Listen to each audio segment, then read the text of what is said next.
নমস্কার, আপনারা দেখছেন দ্য ইন্ডিপেন্ডেন্ট বেঙ্গল। আমি শিবম। আজ সকালে যখন আর্কাইভের জন্য বিভিন্ন লেখাপত্র জোগাড় করছিলাম, ঠিক তখন অত্যন্ত গুরুত্বপূর্ণ একটা ইন্টারভিউ নজরে এলো। ইন্টারভিউটি বাংলাদেশের জামাত প্রধান, যিনি ভারতবর্ষকে উদ্দেশ্য করে কিছু কথা বলেছেন। অর্থাৎ জামাত এবং ভারতের যে ঐতিহাসিক সম্পর্ক, তার বর্তমান যে অবস্থা এবং জামাত এবং ভারতবর্ষের ভবিষ্যৎ সম্ভাবনা কী হতে পারে, এ ধরনের একাধিক গুরুত্বপূর্ণ বিষয়ে তিনি মুখ খুলেছেন ভারতীয় সংবাদ মাধ্যম আনন্দবাজার পত্রিকায়।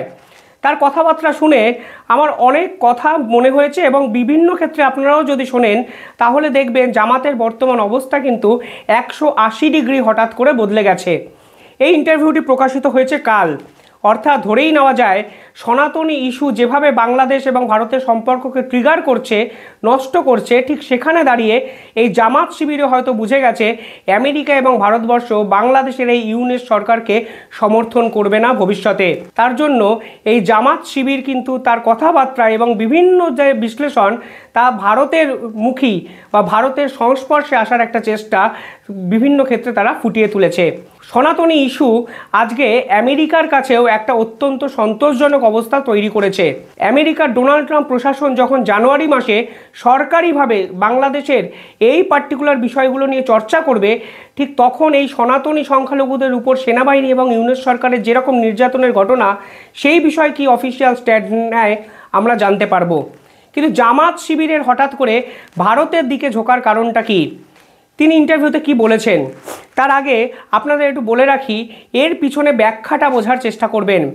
কারণ সনাতনী সংখ্যালঘুরা যেভাবে ভারতের সমর্থন পাচ্ছে, যেভাবে আমেরিকার সমর্থন পাচ্ছে, ঠিক সেখানে বাংলাদেশের রাজনীতিতে কিন্তু একঘরে হয়ে পড়তে শুরু করেছে জামাত। কারণ তাদের সঙ্গে কিন্তু বিএনপির সম্পর্ক আর আগের মতো নেই। অথচ মোহাম্মদ ইউনূস কিন্তু দায়িত্ব নিয়েই এই জামাত শিবিরের উপর থেকে নিষেধাজ্ঞা তুলে দিয়েছিলেন। তাদের বিরুদ্ধে একাধিক দেশবিরোধী চক্রান্তের অভিযোগ অতীতে বিভিন্ন রাজনৈতিক দল তুলেছে। কিন্তু বর্তমানে জামাত কিন্তু আবার নির্বাচনের যুদ্ধে ফিরতে চাইছেন এবং তারা বকলমে বাংলাদেশের ক্ষমতা দখল করতে চাইছেন। আর যখন বাংলাদেশের ক্ষমতা দখলের প্রসঙ্গ আসে, তখন প্রতিবেশী দেশ এবং অন্যতম প্রভাবশালী দেশ ভারতের সঙ্গে সম্পর্ক রক্ষা করা যে অন্যতম গুরুত্বপূর্ণ কাজ, তা হয়তো জামাত শিবির রিয়েলাইজেশন করেছেন অনেক দিন পরে। কিন্তু সেটা কতটা সম্ভব? এই জামাতকে কি সত্যি বিশ্বাস করা উচিত নরেন্দ্র মোদী কিংবা অজিত দোভাল জয়শঙ্করের? এই প্রশ্ন কিন্তু উঠবে। ওনাকে ইন্টারভিউতে প্রশ্ন করা হয়েছিল, এই যে জামাত, তাদের সঙ্গে তো ভারতের সম্পর্ক অত্যন্ত খারাপ, মানে জামাতের যে স্ট্যান্ড, সেই স্ট্যান্ড কিন্তু সরাসরি ভারত বিরোধী। সেইখানে উনি পরিষ্কারভাবে বলেছিলেন, আমি এটি সম্পূর্ণ অস্বীকার করছি, এই ধারণা ভিত্তিহীন। উদ্দেশ্য প্রণোদিতভাবে আমাদের নিশানা করে এই মতবাদ ছড়ানো হয়েছে, যাতে জামাতের রাজনীতির মিথ্যে ব্যাখ্যা ও বিভ্রান্তি তৈরি হয়। সমান মর্যাদা ও সম্মানের ভিত্তিতে আমরা ভারত সহ সমস্ত প্রতিবেশী দেশের সঙ্গে সুসম্পর্ক বজায় রাখতে চাই। তার পরের কথাগুলো শুনুন। আমাদের আন্তর্জাতিক নীতি, সবার সঙ্গে বন্ধুত্ব, কারুর সঙ্গে শত্রুতা করা আমাদের উদ্দেশ্য নয়।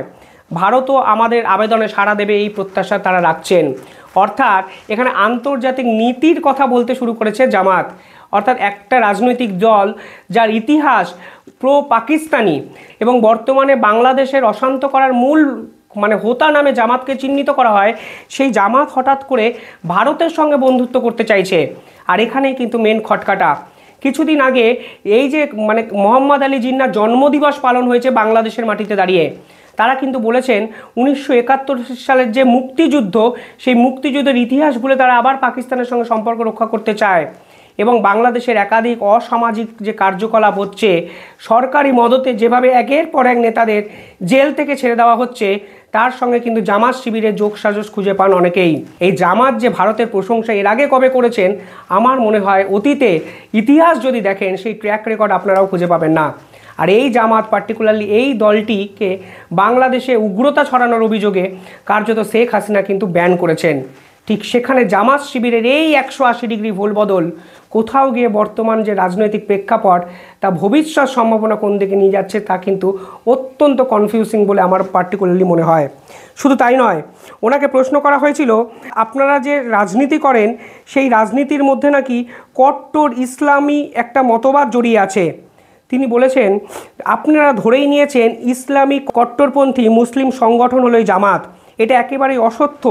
জামাত একটা আধুনিক উদার, গণতান্ত্রিক এবং যার ভিত্তি হয়তো ইসলামিক আদর্শ, কিন্তু সময়ের সঙ্গে সঙ্গে মিলিয়ে দিয়ে আমরা একটি স্বাধীন রাজনৈতিক দল এবং বিশ্বের অন্য কোনো রাজনৈতিক সংস্থায় আমাদের কোনো প্রতিনিধি নেই। অর্থাৎ তিনি বলছেন জামাতের ভিত্তি হয়তো ইসলাম, কিন্তু জামাত সমকালীন রাজনীতিতে বিশ্বাস করে, জামাত আধুনিক, জামাত আন্তর্জাতিক সম্পর্কতে বিশ্বাস করে। এবার জামাত যে ইসলামী উগ্রবাদকে প্রশ্রয় দেয় না, এই ধরনের কথা আদতে শেখ হাসিনা সরকার তো বিশ্বাস করেনি। আমার মনে হয় এই ভিডিও যারা দেখছেন তারা কতজন এই কথার সঙ্গে সমর্থন করবেন বা এই কথার সঙ্গে একমত হবেন, একটা কিন্তু প্রশ্ন থাকবে। কিন্তু বিএনপির একটা অংশ আপনাদের কট্টরপন্থী মনোভাব নিয়ে অস্বস্তিতে। বলছে কট্টরপন্থী মনোভাব বলতে কি বোঝাতে চাইছেন তা আমরা জানি না। আপনাদের কাগজের মাধ্যমে আমরা বলতে চাই জামাত আধুনিক, উদারপন্থী, গণতান্ত্রিক দল, যার আদর্শ হয়তো ইসলাম, কিন্তু আমাদের সর্বদাই যুক্তিগ্রাহ্য, বাস্তবসম্মত এবং মধ্যপন্থা রাজনীতিতে আমরা বিশ্বাস করি। অর্থাৎ পরিষ্কারভাবে বিএনপির সঙ্গে মতভেদ যে হয়েছে তা তিনি স্বীকার করলেন। একই সঙ্গে ভারতের সঙ্গে সম্পর্ক রক্ষা করার জন্য বারংবার করে তিনি আধুনিক, উদারপন্থী এই ধরনের কথাবার্তা কিন্তু বলার চেষ্টা করলেন। পাশাপাশি সরাসরি হিন্দু সম্প্রদায়ের উপর বর্তমানে যে হত্যা হয়েছে তার প্রতিবাদ করেছেন এই জামাত নেতা। অর্থাৎ যে হিন্দুরা কালকে রংপুরে যখন বিক্ষোভ সমাবেশে যাচ্ছিল তখন মাথা ফাটিয়ে দেওয়ার অভিযোগ হয়েছে জামাতের বিভিন্ন নেতাদের বিরুদ্ধে, তারা আজকে বলছে জামাতি ইসলামের সঙ্গে বাংলাদেশের হিন্দু সম্প্রদায়ের অসামান্য সম্পর্ক ও বোঝাপড়া রয়েছে। প্রতিটা নাগরিককে সমদৃষ্টিতে দেখা হয়, রাষ্ট্রের সমস্ত নাগরিককে সমান অধিকার ও মর্যাদার ভিত্তিতে সম্মান করা হয়। জামাত সংখ্যালঘু বা সংখ্যাগুরু তত্ত্বে বিশ্বাসী নয়। আমরা মনে করি ধর্মের ভিত্তিতে দেশবাসীর বিভাজন অপরাধ। হিন্দু বা বিভিন্ন সম্প্রদায়ের সঙ্গে আমাদের হিংসার ইতিহাস নেই। আর এখানেই প্রশ্ন আসে, তাহলে দিনের পর দিন ইস্কনকে অপমান করছে কারা? দিনের পর দিন এই যে সনাতনীদের ভারতের দালাল বলছে কারা? দিনের পর দিন রয়ের দালাল বলে দেওয়া হচ্ছে চিন্ময় মহাপ্রভুদের কারাই বা চিন্ময় মহাপ্রভুদের বিরুদ্ধে রাষ্ট্রদ্রোহী মামলা দিল?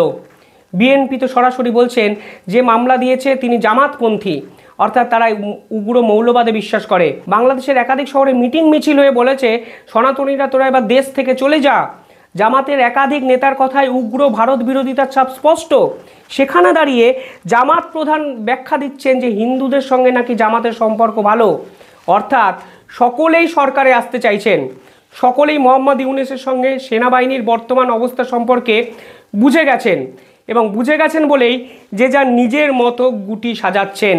কিন্তু আপনারা যদি ইতিহাস দেখেন, জামাতের যদি উগ্রতা সম্পর্কে জানেন, তাহলে দেখবেন এদের যে নীতি তা কিন্তু সনাতনীদের সঙ্গে একই সারিতে যায় বলে অন্তত আমার জানা নেই।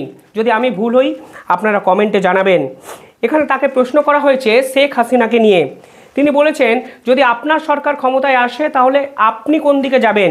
উনি উত্তর দিয়েছে, আমার মনে হয় না আওয়ামী লীগ জমানার সঙ্গে ভারতের নিছকই দ্বিপাক্ষিক সম্পর্ক ছিল, তবে নিজেদের কথা বলতে চাই। ভারতের সঙ্গে ঘনিষ্ঠ সম্পর্ক তৈরি করতে হবে।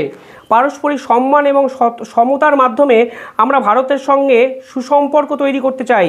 মানে অদ্ভুত লাগছে শুনে যে জামাত কিছুদিন আগে ভারত বিরোধী কথাবার্তা বলেছেন, উগ্র হিন্দুত্ববাদকে নিয়ে কথা বলেছেন, সংখ্যালঘু সনাতনীদের উপর নির্যাতনের ঘটনায় যাদের নাম জড়িয়েছে, বঙ্গবন্ধুর মূর্তি ভাঙার জন্য যাদের নাম জড়িয়েছে, তারা হঠাৎ করে বলছে ভারতের সঙ্গে সম্পর্ক রক্ষা করতে চাই।